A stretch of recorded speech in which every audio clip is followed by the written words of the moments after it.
Yes dear students, आज का topic रहेगा अर्थ्स मैग्नेटिज्म, यानी अर्थ जो मैग्नेटिक फील्ड जनरेट करती है उसकी स्टडी हम अर्थ्स मैग्नेटिज्म में करेंगे।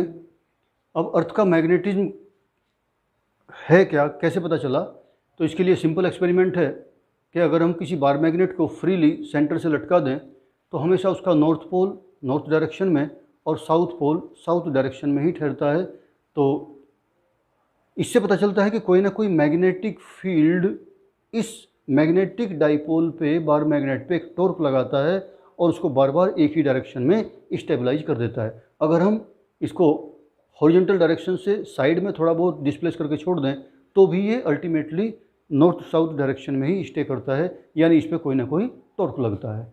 और मैग्नेटिक फील्ड में मैग्नेटिक टॉर्क लग रहा है तो इसका मतलब कोई दूसरा मैग्नेटिक फील्ड भी है जो इस मैग्नेटिक डाइपोल पे टॉर्क लगा रहा है।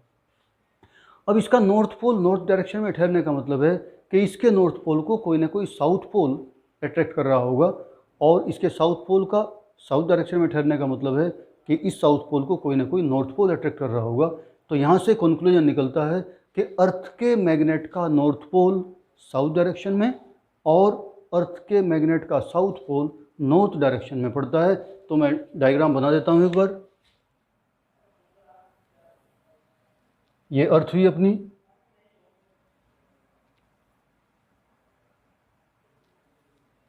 ये इसके ज्योग्राफिक नॉर्थ और साउथ पोल्स हुए, और जो इसके मैग्नेटिक नॉर्थ साउथ पोल हैं वो 11.3 डिग्री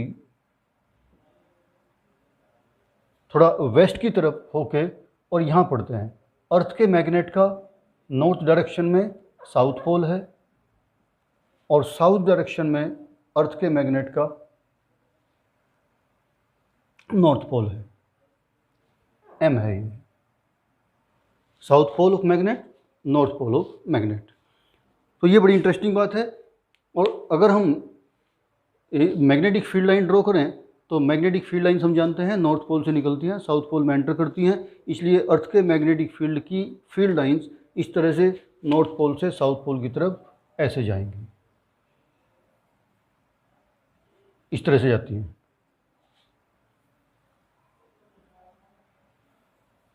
ये अर्थ की मैग्नेटिक फील्ड लाइंस होंगी। खैर, अब दूसरी, ये जो अर्थ के ज्योग्राफिक पोल्स को जोड़ने वाली लाइन है इसको बोलते हैं ज्योग्राफिक एक्सिस, और जो मैग्नेटिक पोल्स को जोड़ने वाली लाइन है उसको बोलते हैं मैग्नेटिक एक्सिस। और दोनों एक्सिस के बीच में जो एंगल है वो है 11.3 डिग्री। अब बात आती है कि अर्थ के मैग्नेटिक फील्ड का कारण क्या है, किस कारण से अर्थ मैग्नेटिक फील्ड जनरेट करती है। तो कुछ कॉन्सेप्ट्स हैं, एक बार देख लेंगे। कॉज ऑफ अर्थ मैग्नेटिज्म, अर्थ के मैग्नेटिज्म का कॉज, डिफरेंट कॉन्सेप्ट साइंटिस्ट लोगों ने दिए हैं। तो पहला कॉन्सेप्ट है कि हर एक सब्सटेंस चार्ज पार्टिकल से बनता है और जिसमें इलेक्ट्रॉन और प्रोटॉन सभी होते हैं। तो जब अर्थ मूव करती है तो वो सब्सटेंस भी अर्थ के चारों ओर मूव करते हैं, और जब कोई चार्ज मूव करता है तो वो करंट जनरेट करता है। और हम इससे पहले पढ़ चुके हैं कि कोई भी करंट कैरिंग लूप एक मैग्नेटिक डाइपोल होता है। तो इस तरह से अर्थ के साथ साथ जो मूविंग सब्सटेंस के एटम्स हैं वो करंट कैरिंग लूप जनरेट करते हैं, और इसके कारण भी एक मैग्नेटिक फील्ड अर्थ का हो सकता है। दूसरा कॉन्सेप्ट कि अर्थ के एटमॉस्फेयर में कॉस्मिक रेज के कारण जो गैसेज हैं ऊपर की लेयर्स में वो आयनाइज हो जाती हैं, और जो आयंस अर्थ के साथ साथ रोटेट करते हैं तो वो भी करंट लूप जनरेट करते हैं, और उससे भी अर्थ के मैग्नेटिक फील्ड का जनरेट होना माना जा सकता है। एक कारण ये भी है, तीसरा कारण मान सकते हैं कि अर्थ की कोर में बहुत सारे मटेरियल्स मोल्टन स्टेट में होते हैं। अगर आयरन और निकिल की बात करें तो मोल्टन स्टेट में जब इन सब्सटेंसेस के जो हाईली कंडक्टिव सब्सटेंसेस हैं आयरन और निकिल, तो जब इनके आयंस अर्थ के रोटेशन के साथ साथ मोल्टन स्टेट में रोटेट करेंगे तो वो भी करंट लूप बनाएंगे, और वो भी एक मैग्नेटिक फील्ड की जनरेट करने का कारण हो सकता है। अब आते हैं कि मून पे मैग्नेटिक फील्ड क्यों नहीं है।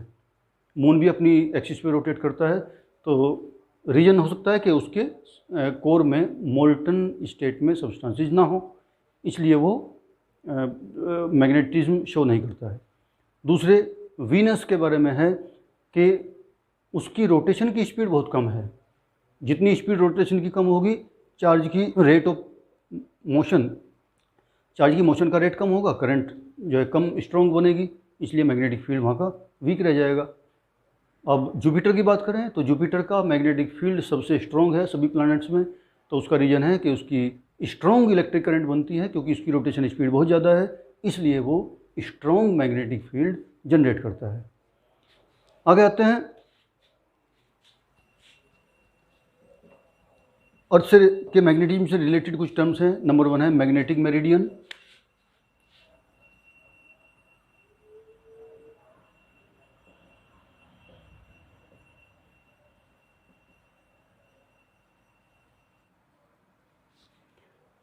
मैग्नेटिक मेरिडियन, तो मैग्नेटिक मेरिडियन अर्थ के दोनों मैग्नेटिक पोल्स को जोड़ने वाली लाइन पे अगर हम वर्टिकल प्लेन कंसीडर करें, दोनों पोल्स को जोड़ने वाला वर्टिकल प्लेन अर्थ के आर पार, तो उस वर्टिकल प्लेन को हम बोलते हैं मैग्नेटिक मेरिडियन। उसी तरह से दूसरा है ज्योग्राफिक मेरिडियन।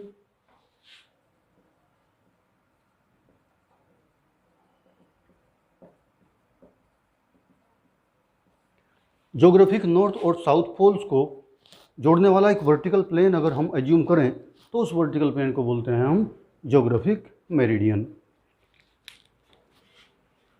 अर्थ के मैग्नेटिज्म के 3 कंपोनेंट स्टडी करते हैं, तो 3 components of earth magnetic field.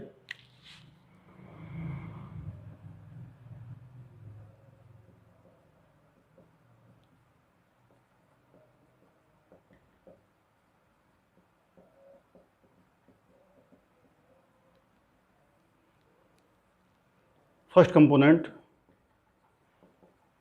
Angle of declination.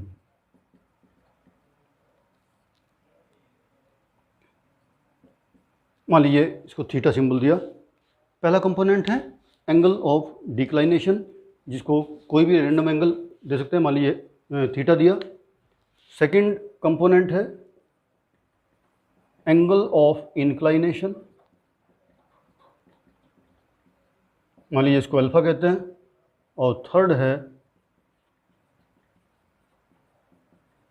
Horizontal component, जिसको एच कह देते हैं।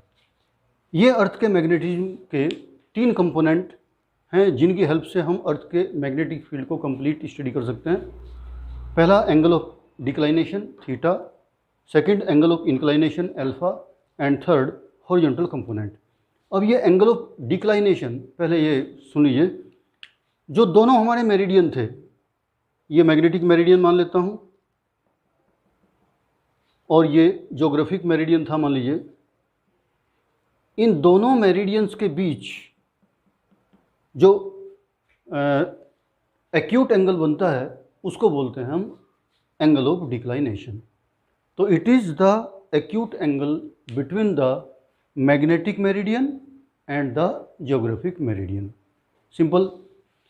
सेकंड होता है एंगल ऑफ इंक्लाइनेशन, और इसको और एंगल ऑफ डिप भी बोल लेते हैं, angle of dip. Angle of inclination का दूसरा नाम एंगल ऑफ डिप भी होता है, न्यूमेरिकल में आ जाता है खूब। तो एंगल ऑफ डिप क्या होता है? किसी प्लेस पे जब हम मैग्नेटिक कंपास नीडल, जो कि एक मैग्नेटिक डाइपोल मान सकते हैं, जब उसको फ्रीली लटकाते हैं, तो अगर हम इक्वेटर के अलावा किसी पॉइंट पे जाते हैं, तो जिस पोल के नज़दीक होता है उसी पोल की तरफ हमारा डाइपोल झुक जाता है। तो किसी प्लेस पे कोई मैग्नेटिक डाइपोल या कंपास नीडल अर्थ के हॉरिजॉन्टल सरफेस से जितने एंगल पे है, वहाँ वो एंगल ऑफ इंक्लाइनेशन कहलाता है। दूसरे जो मैग्नेटिक फील्ड लाइंस हैं जो अर्थ एज्यूम की गई हैं, इस टाइम हमारा मैग्नेटिक डाइपोल अर्थ की मैग्नेटिक फील्ड लाइन पे टेंजेंट की डायरेक्शन में है, या ये कह दिया कि वहाँ अर्थ के मैग्नेटिक फील्ड की डायरेक्शन है वो, तो किसी प्लेस पे अर्थ के मैग्नेटिक फील्ड हॉरिजॉन्टल सरफेस से जितने एंगल पर है उसे एंगल ऑफ इंक्लिनेशन कहते हैं। तो किसी तरह से कोई भी डेफिनेशन बना सकते हैं। तो सिंपली अगर एग्जाम में लिखना है तो ये लिख देंगे कि at any place the compass needle makes an angle with the horizontal surface and this angle is called angle of inclination. ध्यान रहे provided that the compass needle must be in magnetic meridian. Magnetic meridian में होगी उस time की जो angle है वो हम कहेंगे एंगल ऑफ इंक्लिनेशन। थर्ड आता है हॉरिजॉन्टल कंपोनेंट। अब मैं डायग्राम हटा देता हूं। अब ये देखते हैं कि मान लीजिए ये हमारी कंपास नीडल थी,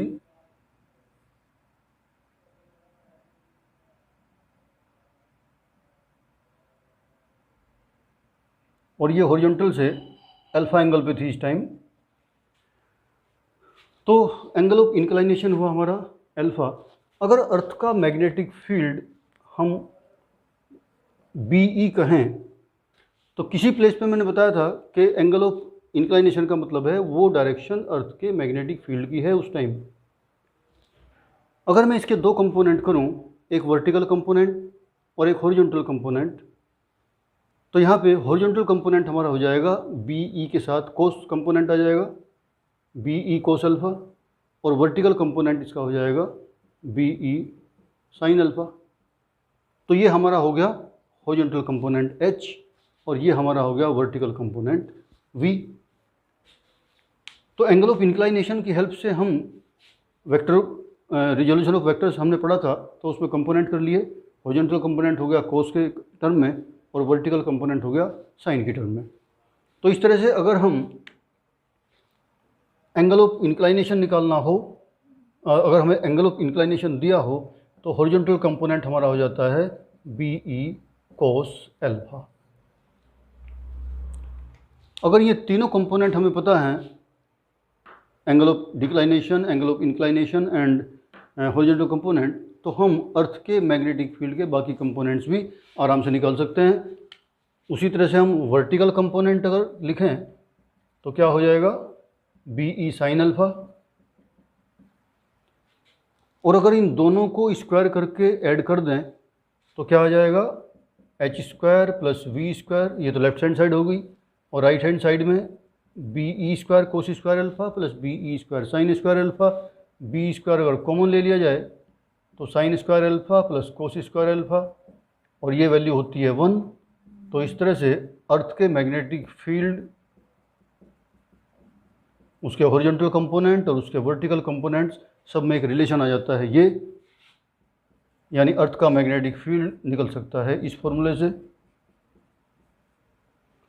इसके अलावा अगर इन दोनों को डिवाइड कर दिया जाए, इसको रिलेशन 1 और 2 कर दूं, अगर इनको मैं डिवाइड कर दूं, वर्टिकल कंपोनेंट ऊपर रखूं, हॉरिजॉन्टल कंपोनेंट नीचे रखूं, तो BE से BE कट के इधर आ जाएगा tan अल्फा। न्यूमेरिकल में काम आएगा। दोनों कंपोनेंट दे रखे हों और एंगल ऑफ इंक्लिनेशन पूछे तो यहाँ से निकाल दीजिए। दोनों कंपोनेंट दे रखे हों, तो नेट मैग्नेटिक फील्ड पूछे तो यहाँ से निकाल दीजिए, और बाकी कोई सा कंपोनेंट दिया हो उसकी हेल्प से टोटल मैग्नेटिक फील्ड वैसे भी निकल सकता है।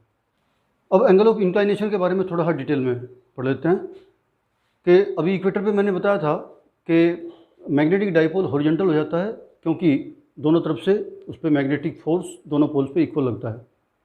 लेकिन जैसे जैसे हम नॉर्थ पोल की तरफ जाएंगे, इस पर मैग्नेटिक फोर्स ज़्यादा लगने लगता है और इस वाले पोल पे उस पोल के कारण फोर्स कम लगने लगता है। इसलिए ये वाला पोल नीचे की ओर और अट्रैक्ट होता जाएगा, और नॉर्थ पोल पे जाके, नॉर्थ साइड में नॉर्थ पोल पे जाके ये बिल्कुल वर्टिकली इस तरह से हो जाएगा, और उसी तरह से साउथ पोल पे जाके वर्टिकली इस तरह से हो जाएगा। यानी इधर जो मैं नॉर्थ कह रहा हूँ, नॉर्थ डायरेक्शन में, इस हमारे कंपास नीडल का नॉर्थ पोल सब बिल्कुल नीचे होगा, और उधर साउथ में जाके हमारे मैग्नेट का साउथ पोल नीचे होगा, क्योंकि साउथ पोल को अट्रैक्ट करने वाला अर्थ के मैग्नेट का नॉर्थ पोल उधर है। और इधर जाएंगे तो अर्थ के इसके मैग्नेट के नॉर्थ पोल को अट्रैक्ट करने वाला साउथ पोल उधर है, तो दोनों के बीच में मैक्सिमम अट्रैक्शन होगा। यानी दोनों पोल्स पे एंगल ऑफ इंक्लाइनेशन 90 डिग्री होता है, ध्यान रखेंगे, और इक्वेटर पे एंगल ऑफ इंक्लाइनेशन 0 हो जाता है। तो यहाँ पे फर्स्ट केस पढ़ लेते हैं। At equator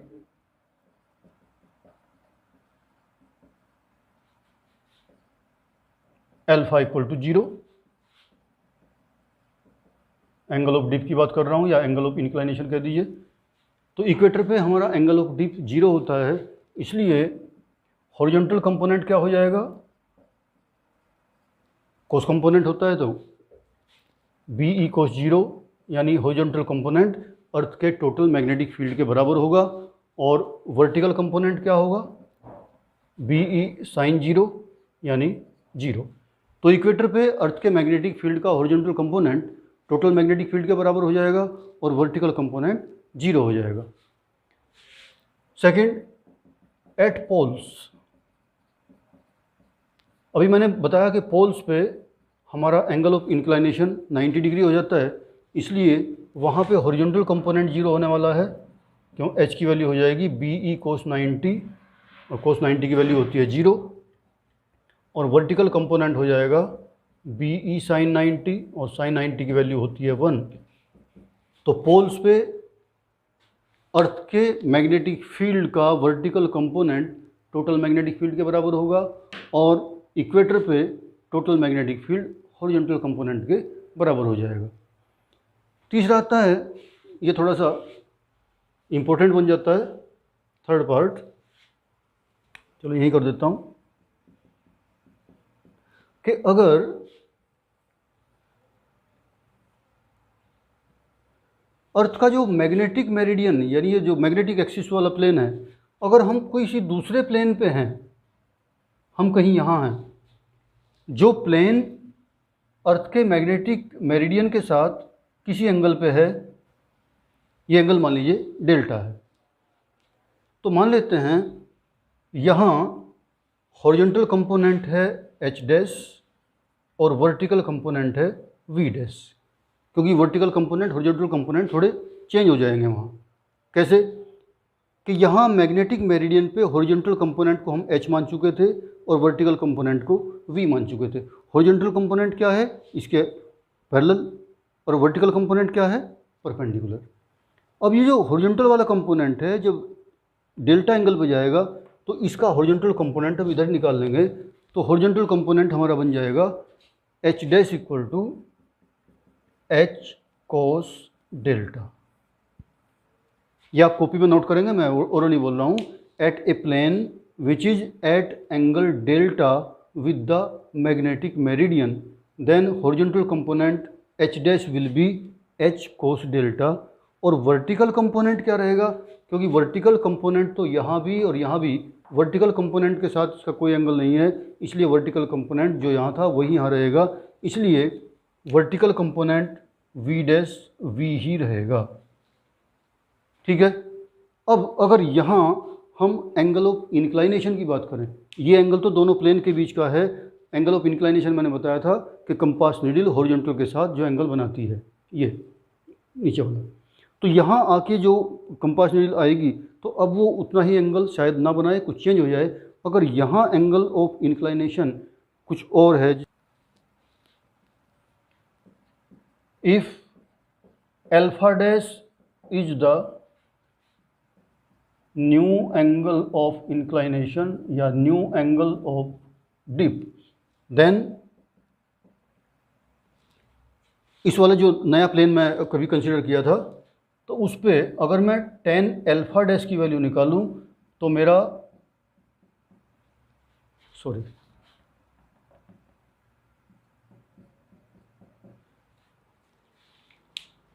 angle of inclination निकालने का ये फॉर्मूला अभी बताया था, इससे निकल जाना चाहिए। तो tan alpha dash v dash की वैल्यू वही हमारी रही v, लेकिन हॉरिजॉन्टल कंपोनेंट की वैल्यू हमारी चेंज हो गई थी h cos delta.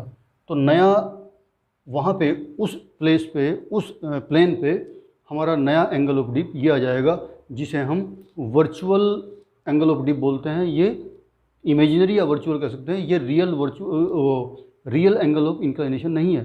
Real angle of inclination होगा तो मैग्नेटिक मेरिडियन पे होगा। और v अपॉन एच क्या होता था हमारा? Tan theta. जब हमने एंगल ऑफ इंक्लाइनेशन थीटा मानते हुए ये अभी थोड़ी देर पहले किया था कि हमारा हॉरिजॉन्टल कंपोनेंट हुआ था बी ई कोस थीटा और वर्टिकल कंपोनेंट हुआ था बी ई साइन थीटा, तो इनको डिवाइड करके हमने निकाला था v upon H equal to tan theta, थोड़ी देर पहले निकाला था अभी। तो ये v अपॉन एच को मैं टेन थीटा लिख सकता हूँ। Therefore tan alpha dash equal to tan theta upon cos delta, यानी नया एंगल ऑफ इंक्लाइनेशन यानी वर्चुअल या इमेजिनरी एंगल ऑफ इंक्लाइनेशन हम रियल एंगल ऑफ इंक्लाइनेशन की टर्म में निकाल सकते हैं। चलिए आज के लिए इतना ही करते हैं। Thank you very much.